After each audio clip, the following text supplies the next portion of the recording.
Los fractales ya eran utilizados en la antigüedad, aun cuando no se habían estudiado en forma matemática. Esto puede ser debido a que hay una cierta belleza en ellos que sin duda acapara nuestra atención. El artista japonés Hokusai hace uso de figuras fractales para dibujar la Gran Ola de Kanagawa, publicada entre los años 1830 y 1833 durante el período Edo de la historia de Japón. Hokusai no sabía nada sobre geometría fractal, sin embargo, notó la recursividad que se hace presente en la naturaleza. Si miramos con atención, podemos ver cómo por encima de la gran ola hay olas más pequeñas.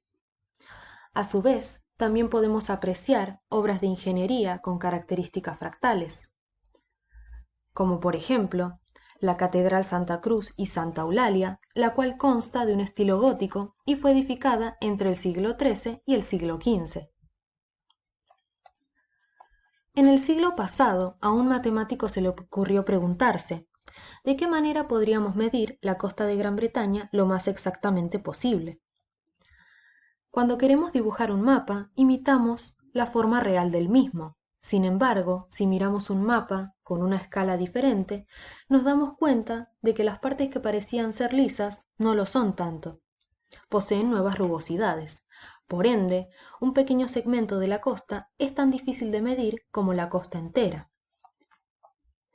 Para medir la costa, podríamos tomar un compás y copiar la escala que aparece en el espacio inferior del mapa. Luego, esa misma longitud la podemos desplazar a lo largo de la costa e ir contando las veces que entra en ella para llegar a una aproximación de la longitud de la costa completa. Solo una aproximación.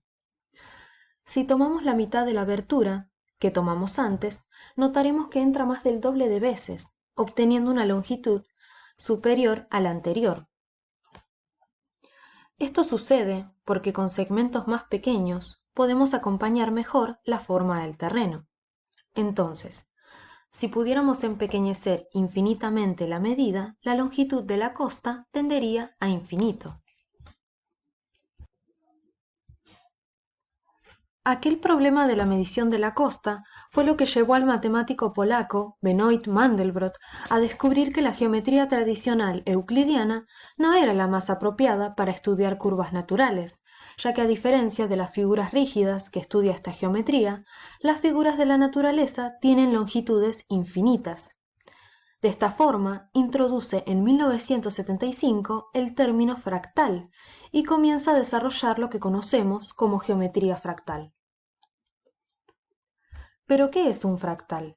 Según este matemático, un fractal es un objeto semigeométrico cuya estructura básica, fragmentada o aparentemente irregular, se repite a diferentes escalas. Es decir, por mucho que nos acerquemos o alejemos del objeto, observaremos siempre la misma estructura. De hecho, somos incapaces de afirmar a qué distancia nos encontramos del objeto, ya que siempre lo veremos de la misma forma. ¿Por qué semigeométrico? Bueno, los fractales son elementos calificados como semigeométricos, ya que son demasiado irregulares para ser descritos en términos de la geometría tradicional. Mandelbrot también afirma que los fractales pueden presentar tres tipos de autosimilitud, que quiere decir que sus partes tienen la misma forma o estructura que el conjunto total, aunque pueden presentarse a diferente escala y pueden estar ligeramente deformadas. Autosimilitud exacta es el tipo más restrictivo de autosimilitud. Exige que el fractal parezca idéntico a diferentes escalas. Cuasi autosimilitud quiere decir que con el cambio de escala, las copias del conjunto son muy semejantes pero no idénticas. Autosimilitud estadística es el tipo más débil de autosimilitud. Se exige que el fractal tenga medidas numéricas o estadísticas que se preserven con el cambio de escala. Es posible observar cómo estas figuras se hacen presente por todas partes en la naturaleza, desde la rama de un árbol hasta fenómenos naturales como los rayos o los copos de nieve. Además, no es necesario salir en busca de estas intrincadas figuras. Están presentes en nuestro interior. Los vasos sanguíneos, los pulmones, los ojos y hasta nuestro cerebro son ejemplos de fractales. Los fractales no solo se utilizan para crear bellísimas obras de arte o en obras de ingeniería, sino que también poseen usos prácticos, entre los cuales se encuentran, dentro del área de computación, la compresión de imágenes. Se utilizan también para redes de comunicación y en antenas para captar gran cantidad de señales. Otra área donde aparecen fractales es en la arqueología, donde los patrones que aparecen al analizar los hallazgos son justamente fractales. En sismología también se ha descubierto que valores como la frecuencia de sismos y la intensidad de las réplicas obedecen a patrones fractales. Además, como mencioné, estos objetos semigeométricos no solo están presentes en los fenómenos naturales como las montañas, los árboles o las plantas, sino que se manifiestan también en el cuerpo humano. Por ello, son de gran utilidad en el campo de la medicina. De esta forma, los fractales son utilizados para predecir enfermedades por estar relacionados con el crecimiento de tejidos y la organización celular. Y no solo en la ciencia, los fractales pueden ser utilizados en el área de la música. El genio monumental, Sebastian Bach, es recordado por su innovación en la música. Este clavecinista, compositor y organista utilizaba ideas fractales en sus composiciones. El talentoso alemán compuso sus piezas musicales pensando en fuga y canon, que son elementos musicales que usan la repetición de melodías en diferente escala o velocidad, con o sin contrapunto, pero que no precisamente son la misma melodía. El uso del canon y la fuga es similar a la naturaleza fractal, pero este término no se conocía en 1685, sino hasta 1975, cuando fue acuñado por el matemático Benoit Mandelbrot. La operación matemática para crear un fractal se llama iteración. El proceso por el cual una ecuación se repite sucesivamente se llama iteración. Cada repetición de la ecuación es una iteración y es exactamente igual a su siguiente y a su anterior. De forma abstracta, puede ser repetida infinitamente. Existen muchos fractales. He aquí una selección de algunos de los más populares. En primer lugar, tenemos la llamada curva de Koch, fractal que fue inventado en 1904 por el matemático sueco Niels Helst von Koch. El triángulo de Sierpinski, otro fractal muy famoso, fue inventado por Wacław Sierpiński en 1919. La alfombra de Sierpinski, creada por el mismo matemático en 1916, y por último, el fractal curva del dragón, que fue creado en 1967 por John Dewey, un físico de la NASA. Veamos cómo se construye este último de imponente nombre. Acá, como se ve, se detallan los pasos para construir este fractal y la animación nos muestra la construcción recursiva de la curva hasta la 15ª iteración. Sin embargo, sabemos que se puede seguir el proceso de forma infinita.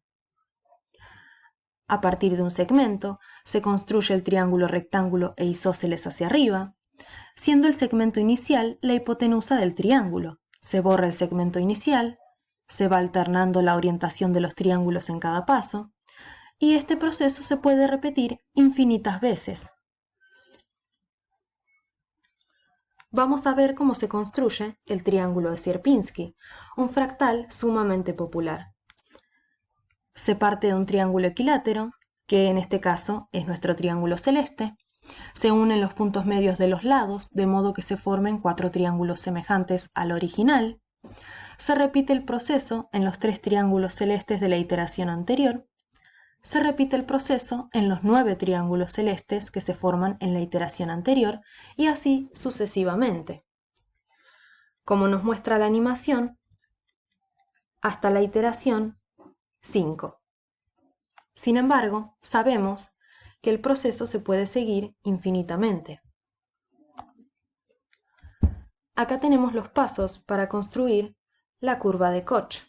Primeramente, partimos de un segmento, luego lo dividimos en 3 partes iguales, y en el segmento central levantamos un triángulo equilátero que sus 3 lados midan lo mismo que ese segmento central. Los triángulos equiláteros también cuentan con 3 ángulos iguales, de 60 grados. Luego borramos ese segmento base y podemos repetir el proceso indefinidamente. En la imagen observamos que la construcción recursiva de la curva es hasta la tercera iteración. Antes de pasar a un concepto de suma importancia para la geometría fractal, vamos a recordar un poco el concepto de dimensión topológica o también llamada dimensión euclidiana. La dimensión se refiere a la longitud, extensión o volumen que una línea, superficie o cuerpo ocuparán, respectivamente, en el espacio. Por ejemplo, las dimensiones de un objeto son las que en definitiva determinarán su tamaño y su forma tal cual los percibimos. Cuando se habla de dimensiones se hace referencia a la forma en que un objeto puede ser medido. También se hace alusión a las características esenciales del espacio en que un determinado objeto existe o las direcciones en las que es posible el movimiento de ese objeto. Como se observa, la dimensión topológica es la que conocemos todos. Un punto tiene dimensión 0, ya que no es posible el desplazamiento en ninguna dirección. La línea tiene dimensión 1, porque, si viviéramos en ella, te darías cuenta de que a pesar de existir 2 sentidos para desplazarse, solo se puede hacer en una dirección, a lo largo de la recta. Por esta razón se dice que la recta tiene dimensión 1, es decir, unidimensional. Los dibujos en el plano tienen 2 dimensiones, ya que tienen longitud y anchura, pero no profundidad, algo como una hoja de papel o más exactamente algo como las imágenes en un televisor común. Los objetos en relieve tienen 3 dimensiones, como por ejemplo el cubo. El espacio, como lo percibimos, es tridimensional. Pero resulta que los fractales son curvas tan especiales que no tienen exactamente una dimensión.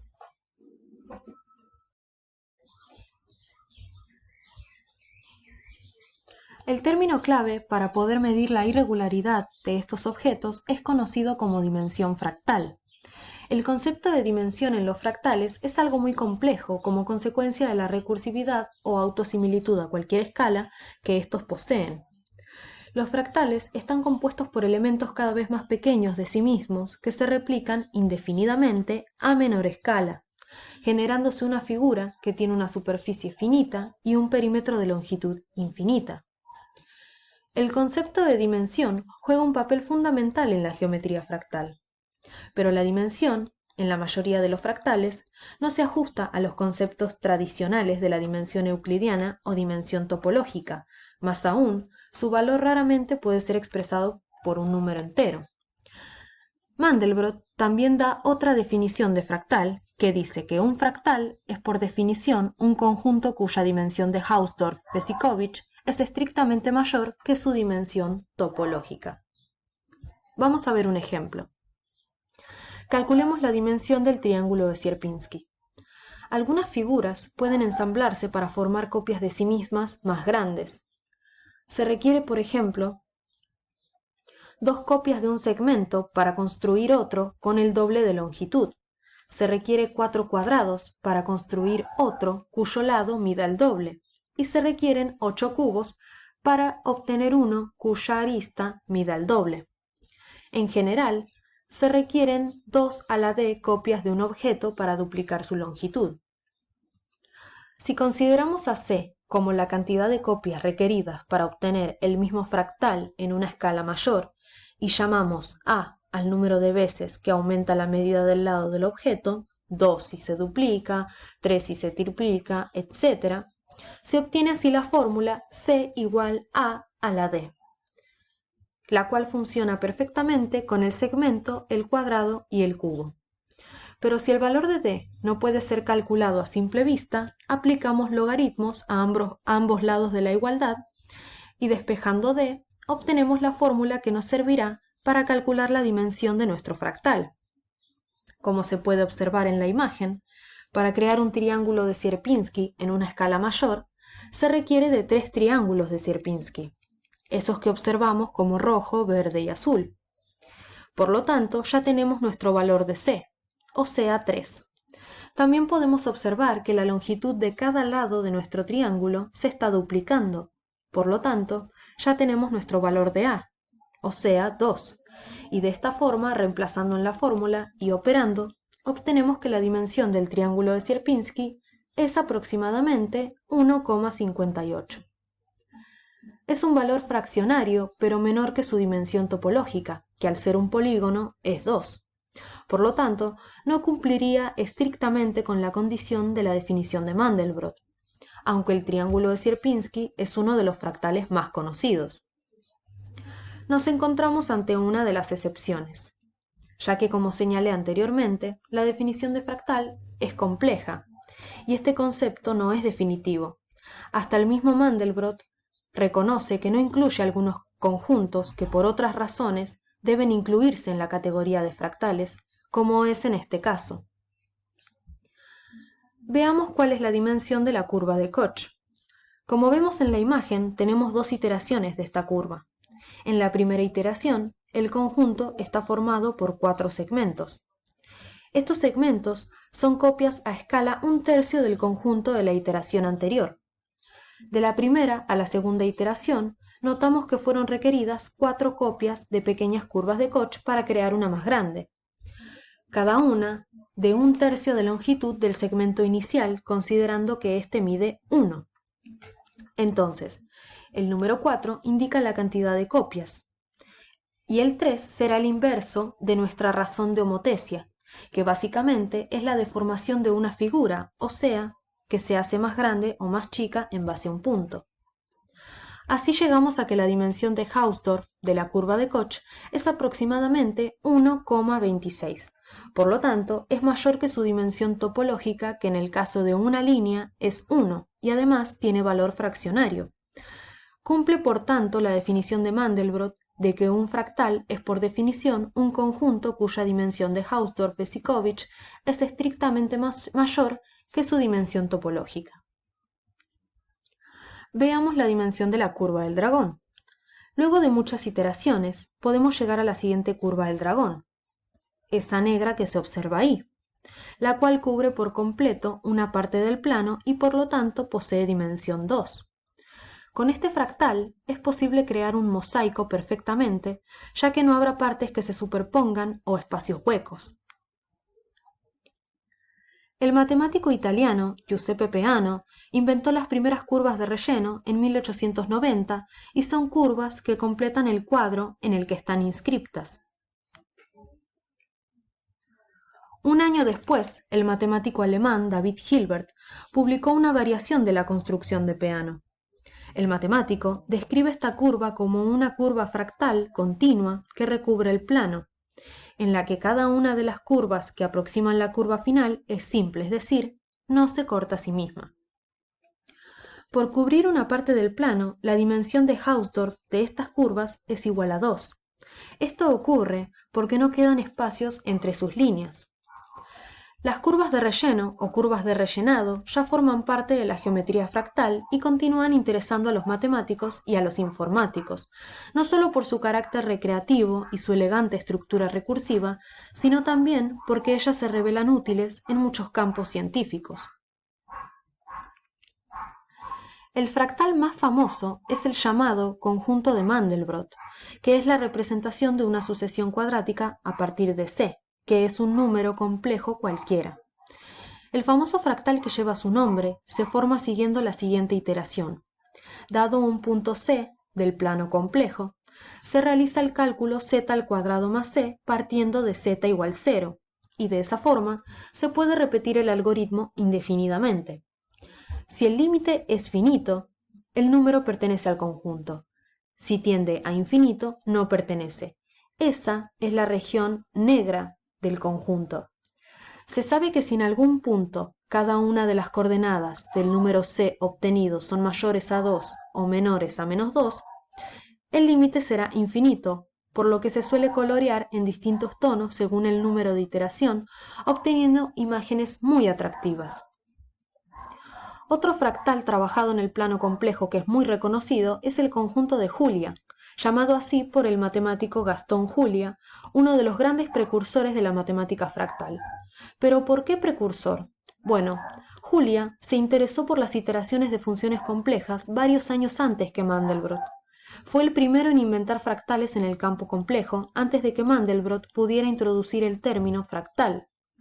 Si bien Julia fue un matemático que no tuvo demasiada fama, luego de su muerte, su fractal se ha vuelto sumamente popular. Este fractal se construye siguiendo la siguiente iteración. Para todo valor z complejo, se realiza el cálculo z al cuadrado más c, también complejo, y de esa forma se puede repetir el algoritmo indefinidamente. Lo que se ve en la animación es cómo se ve este fractal a medida que cambia el valor de c. Si esta sucesión queda acotada, entonces se dice que z pertenece al conjunto de Julia, de parámetro c. De lo contrario, si la sucesión tiende a infinito, z queda excluido de este. Estos fractales no pudieron visualizarse con toda su complejidad hasta que no aparecieron los primeros ordenadores digitales. Lamentablemente, Julia no llegó a ver su fractal mediante un ordenador. Los fractales están presentes en todo el universo. Su singularidad inevitablemente intriga, seduce, sorprende y desafía cualquier teoría que conozcamos actualmente. La geometría fractal surge para ayudarnos a estudiar el hermoso mundo que nos rodea y que a veces pasa desapercibido. Ya lo dijo Mandelbrot, las nubes no son esferas, las montañas no son conos, las costas no son círculos y las cortezas de los árboles no son lisas ni los relámpagos viajan en línea recta.